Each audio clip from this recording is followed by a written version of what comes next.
Hi, it's Keith from Cloud Design Box. Welcome to the video. In today's session, we're going to be looking at grading schemes within assignments in Microsoft Teams. We're going to look at how we can set up a scheme and then use it. So please don't forget to like, please do subscribe. So let's get over into Teams. Okay, so here we are in Teams.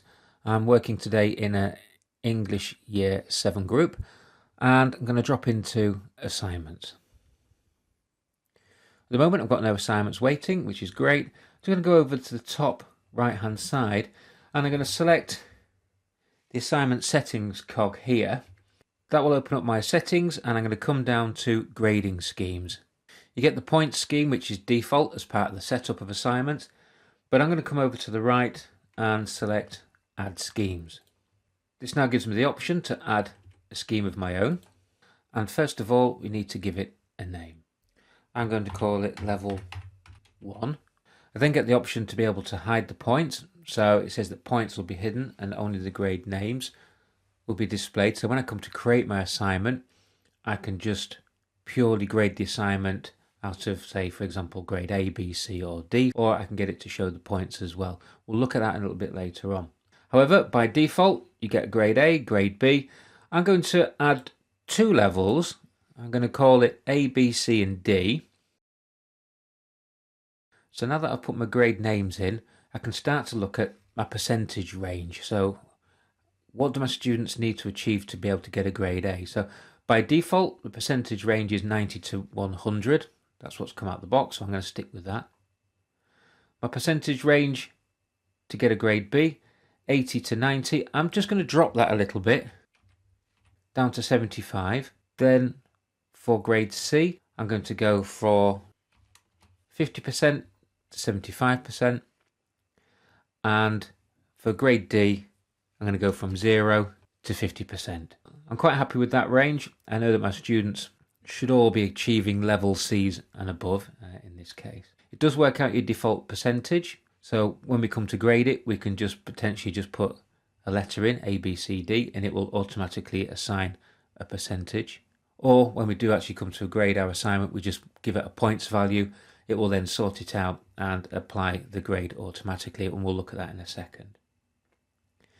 I can hide the points at the top here, so I can switch that off, which now means that I don't need to give a points range. I can just score my assignment as A, B, C or D, but for today's video we'll keep that turned off. I can add as many levels as I need just at the bottom here, and I can also set this grading scheme as a default, so I could have multiple schemes if I wish to, depending on my students. I can choose which one I want. However, I'm absolutely happy with this. I'm just going to keep that and set it to save. So my default one now is the one that comes with assignments, and I've also got a level 1 scheme as well. I can go back in at any time and edit it. Just click the edit button and that will take me in. I can just click save and I'm good to go. Select done. So I'm going to back out of this, and next thing we're going to do is we'll create an assignment where we'll apply this grading scheme. My assignment is now set up. I've got the title in, instructions, some work that I want my students to do on a worksheet, so that's good to go there. I'll put the date and time in for it to be returned. I think let's give it something a little bit more sensible. There we go. It's going to all my students within this class, and all I need to do now is apply a point scheme. We can add rubrics. Again, we'll talk about that in a moment, but I'm just going to come down to points here. I've got my drop down and I'm going to select level 1. Again, I can change that if I wish. I can also select manage grading schemes, which will take me back into the editor if I wish to. However, I'm happy with that. I'm just going to let it go at that. So it's automatically given points out of 100 because it's out of 100%. I'm going to assign the assignment, and that is now good to go. So let's start to look at how we can now grade that assignment once it's been turned in by our students. Okay, so I've got a student that's turned some work in, so I'm just going to open up the assignment. Here's Susan. Obviously I can go ahead and annotate the work as required. However, I'm just going to come down here. I'm going to give some feedback for the overall piece of work. Then I'm going to come down to the grading area here. I can do a couple of things. I can either select the drop down and then just give a grading from A to D, which will then automatically give a points value.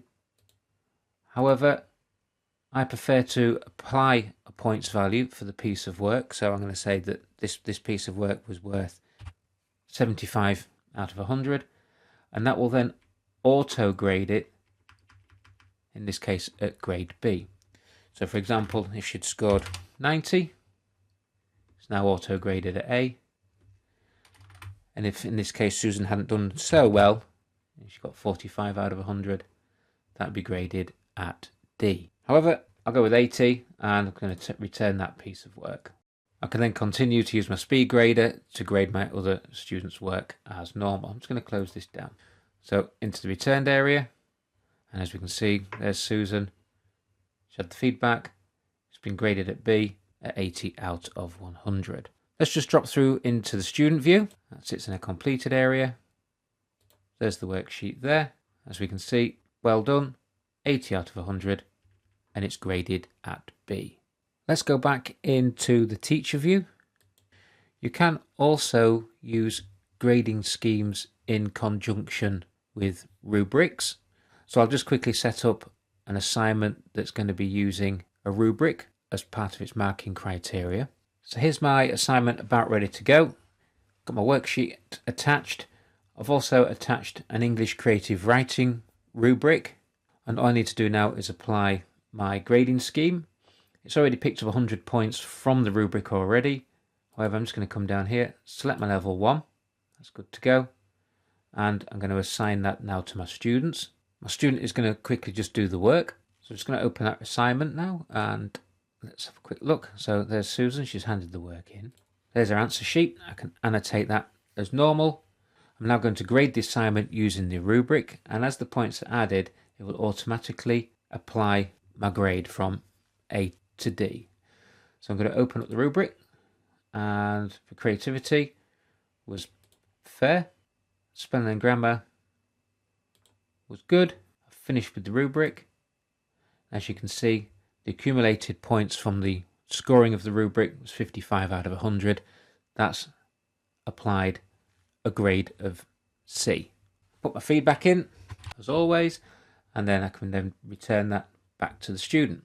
If I drop back very quickly into the student view, very quickly open it up, and as my student can see the feedback, the points applied via the rubric, which has scored a grade of C.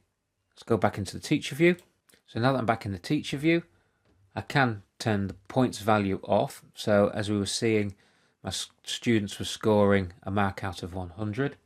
I may just wish to apply just a grading letter from, in my case, A to D. So I can just open up the settings, grading schemes, manage schemes, level 1, hit edit. I can switch that off there. So all now that will happen is that when I come to mark my homework, I don't need to give it a points value. I can just give it a grade from A to D in this case. You're also not forced to use letters either, so we can actually change this.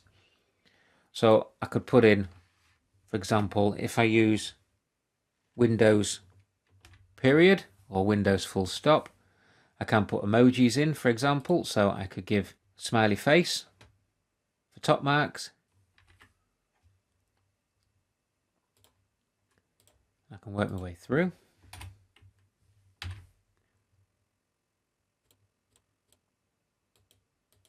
So now I've applied some emojis instead of the grading letters. Let's save that. Done. And again, we can just very quickly set up an assignment. Let's go back. So here's my assignment with the emojis. I've got Susan who's turned the work in. I can now open it up and I can grade. So for example, I can say that Susan in this case has got 80%, so she gets a smiley face. 60%, 40%, or I can drop down and pick an emoji to suit. Again, if I'd switch the points off, we wouldn't see the points area here. All my student would see would be the smiley face, for example. And if we drop into the student view, completed, students get to see the points and the grade with the smiley face. I do hope you found this video useful. Please like, please do subscribe, and if you hit the activity bell, you'll be notified every time Cloud Design Box uploads a new video.